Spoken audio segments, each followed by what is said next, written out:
Hey guys, it's Charlie. It is January 29th, Friday. 5.7% GDP growth in the fourth quarter. Obviously, I want to talk about that. But first of all, I just want to kind of review the week and then get into that number. You know, Geithner started the week off with his utter disdain and contempt that he showed to Congress for them daring ask questions. You know, and in my opinion, it just shows his disdain and contempt for the scum that are the American people that are having this casino debt flung on them by the likes of Timothy Geithner and Ben Bernanke and Polson and all the other yacht club boys running the show in D.C. and on Wall Street.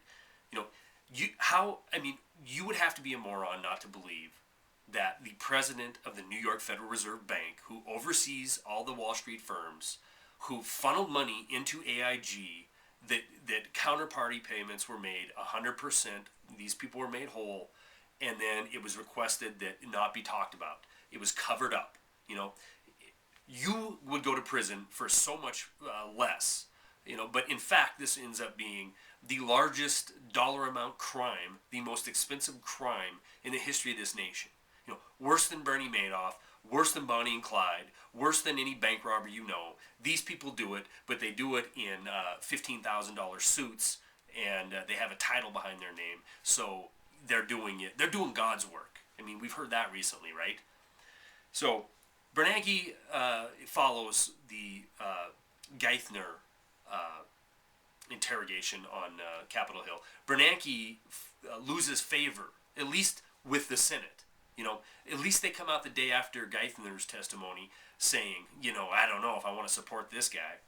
And I actually hope there was enough senators that would stand up, but for the want of 6 senators' votes, you know, he's reconfirmed as the chairman of the Federal Reserve.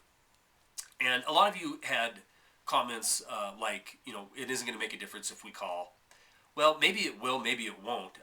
But yes, another crony would get in there. But that doesn't mean you don't, you know, do all you can to get one of these guys out, if possible. You know, if you think he's detrimental to this country, if you think he missed the boat seeing the housing bubble, you know, as his own words indicated, what housing bubble, what recession, growth in '08, going into 2009, house prices have never fallen nationwide. It's not going to happen. You know, if you think that warranted his removal as Fed chairman, then absolutely your call was meaningful. If for no other reason, it lets your senators know that you're paying attention. You're watching, maybe for the first time in your life, you're paying attention to votes on Federal Reserve chairman, and you're paying attention to Treasury Secretary grilling by the Congress. They need to know you're paying attention. Because when their election comes due in 2010 or 2012, they need to know the people are pissed. You know, they can ignore it on the mainstream media. They can ignore the town halls. They can ignore the tea parties. They can ignore the million people going on Washington on September 12th. All they want to. The facts are still, people are out there. They're mad. They feel betrayed because they have been. They feel like Washington isn't paying attention to them because they're not. Because they don't care about their constituents. They care about the true masters on Washington, and that is Wall Street. The Wall Street banksters are running the show.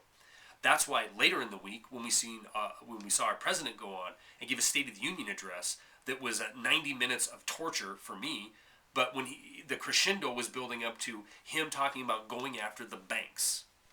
Why? Because it's an easy target. It's a populist target. Everybody's mad at the banks. Well, what he fails to mention, what anybody in the mainstream media fails to mention, is that, you know, Goldman Sachs gave his campaign over $900,000 when he was then candidate Obama. Nobody else wants to mention that $23.7 trillion has been spent or committed to make these same evil bankers completely whole, completely healthy, when the American people, the one he's trying to appease to now, that he's going to go after these banks, they were loud and clear, 1,000-to-1 phone calls saying, we don't want to bail them out. Let them fail. Let the chips fall where they may. We can take it. Build the system over again. We didn't create derivatives. We didn't create exotic investment vehicles. Let these bastards fail. That's what the message was. It was ignored. So don't pander to us now, a year into it, when you promised that we wouldn't see any more than 8% unemployment, and here we are sitting at 17.5 by some counts, 22 at others, or we can even run with your own ridiculous number of 10%. Don't pander to us now. We are not buying it.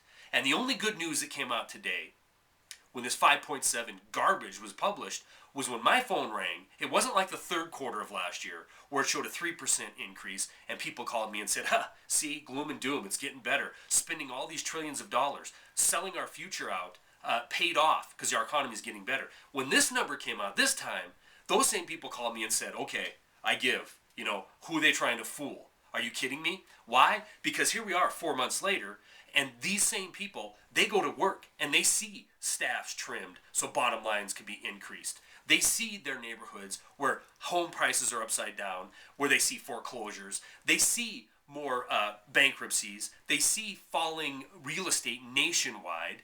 They know the economy is not getting better, but this is put out. And we're told, hey, it's all okay because of these extraordinary actions. Or as President Bush said, we had to suspend free market capitalism to save it. Well, now we have another Democrat, Republican, it doesn't matter. Another politician coming before us saying, now we're going to get tough on the banks. Believe it if you want to. I certainly don't. That's all I got.